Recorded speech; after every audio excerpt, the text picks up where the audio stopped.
For most people, your 30s are the most important decade in your wealth building journey. They are the years when you have finally settled into your career and are making a decent salary after the relative poverty of your 20s. They are the years when you are likely to start thinking about properly setting money aside for your future. Any money invested in your 30s has a much greater chance of compounding into serious wealth for your retirement than money invested in your 40s and 50s.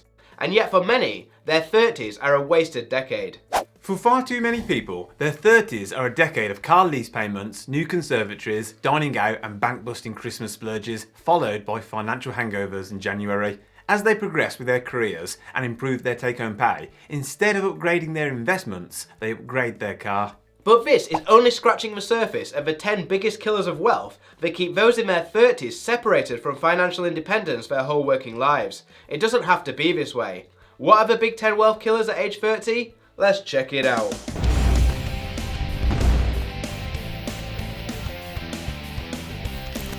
And by the way, we want to give a special shout out to commission-free trading platform Stake, who are sponsoring this video. Stake are the go-to investing app to buy and sell US stocks. There are thousands of stocks to choose from and they charge 0 FX fees when you trade. You only incur FX fees when you deposit or withdraw funds, rather than every time you trade, as you do on many other apps. Stake are giving away a free US stock worth up to $150 to everyone who signs up and funds within 24 hours via our offer link, linked to in the video description below. Number 1. Inability to work. This has got to be the biggest killer of wealth, the inability to work. We don't mean unable to work due to illness or disability, no. We mean being mentally unable to tolerate the mind-numbingly boring or exhausting career that you chose in your 20s for another few decades. Career burnouts happen all the time, whether it's city bankers quitting from exhaustion after their first decade, or teachers overwhelmed by the endless administrative paperwork that turns what should be a fulfilling job teaching young minds into a 60-hour week. Theoretically, becoming a banker, a teacher, or any other great profession should equip you with all the opportunities you need to become the top of your field and earn decent money. But in practice, if you're not suited for the role, you'll spend years struggling to motivate yourself and your earnings potential will be forever limited by your lack of interest. If you are in your 30s and are wondering whether you can keep an unsuitable career going until retirement, it might be worth hitting the reset button and taking the salary hit now and pivot to a career that you can thrive in for the next 2 or 3 decades. Number 2, not getting on the housing ladder soon enough. During our time on this channel, we've discussed the pros and cons of home ownership and the times when it might be better just to forget home ownership and rent forever. There are some pretty convincing arguments for not getting on the property ladder, as we showed in this video, such as not being tied to one location, being able to move for jobs, not having to worry about maintenance, and being able to start investing earlier without the need to focus on building a house deposit. But if you're intent on buying your own house, then the earlier you can do it the better, because as prices rise faster than incomes, every year that passes means the ever-growing required deposit size slips further and further from your reach. This can have a huge wealth-killing effect. Buying a house at age 30 locks in today's lower house price compared to if you, say, bought the same house at 40. Buying at 30, you'd experience 10 extra years of capital growth, rather than 10 years of inflation eroding your deposit. A 10% deposit with a 90% mortgage means you benefit from 10 times the capital growth compared to if you own the house outright. So once invested in a house, your wealth doesn't simply rise with the property market, but at 10 times the rate of the property market. A 200 grand house with a 20 grand deposit that rises in value to 250 grand may seem like your wealth has grown by 25%, but actually your home equity is now 70 grand, 20 grand plus 50 grand growth, a 250% return. We don't have the stats, but we're willing to bet that the retirement wealth of someone who joined the property ladder at 30 rather than 40 would be significantly higher based on those 10 extra years of massive capital appreciation. Number 3, being single. Obviously, you can't just choose not to be single, but single people have a far more difficult task of building wealth if they spend their best decade paying double for all of their living costs. Couples get to share life's biggest expenses like the mortgage, rent, extortionate energy bills, and even cars. And talking of mortgages, buying a house seems to be exclusively for couples. Apart from a small list of shoeboxes masquerading as houses, what average single person can afford to buy their own home? Not only is there the matter of having to build the deposit all by yourself, but you have the banks and their strict lending policies to contend with too. Before granting a mortgage, they will look at your affordability, which is their assessment of how high your mortgage repayments can be each month before you'd struggle. As a single person with just one income, the amount they will lend will be much lower than for a couple, meaning a single person gets offered a much smaller mortgage, and any difference must be made up by having an even larger deposit, which is close to impossible. And as a result of all this, people in couples will find it much easier to start investing significant sums from a younger age, whether by ploughing more into their workplace pensions or through other means, compounding into far greater wealth in older age. Number 4. Having kids before you're ready. Before you start yelling at me, let me caveat this. I have 2 kids, and I love them. Wouldn't change them for the world, but they are damned expensive, and they are no doubt one of the biggest costs facing me in my 30s. It doesn't bother me though, because they were properly budgeted for, and I got my finances in line before they came along. I had passive income from a few rental properties to cover the costs of my wife going from full-time to part-time work, as well as the massive costs of nursery fees.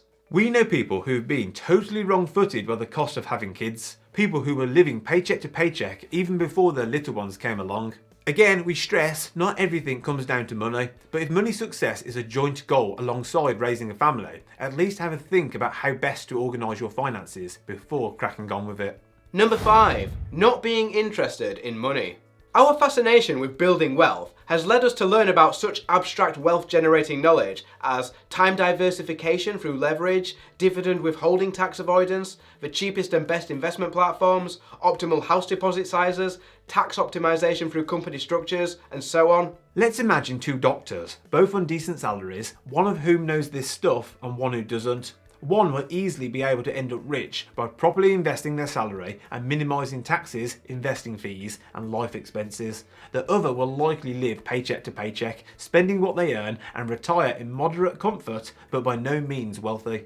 A similar danger comes with relying on your workplace pension as your only investments. What about stocks and shares ISAs for added flexibility, or buy-to-let property for monthly cash flow? When you take an active interest in your investments, they are likely to do better. For instance, by consolidating expensive and UK-biased old workplace pensions into a cheap SIPP that invests in global stocks. Watch this video next to see the rubbish I found in my old workplace pensions and how I fixed it. The financially uninterested think that by contributing some small amount to their work's pension, that's them sorted. If you're employed and in your 30s and are still contributing less than the maximum employer-matched contribution, you are setting yourself up for a fall. That is a lot of free money you are missing out on, both in terms of its value today as a 100% immediate investment return and its compounded value over the next few decades. Number 6. Buying too much house. Those lucky enough to get on the housing ladder are often buying at the limit of what they can afford, but that's more the case in the south and in the cities.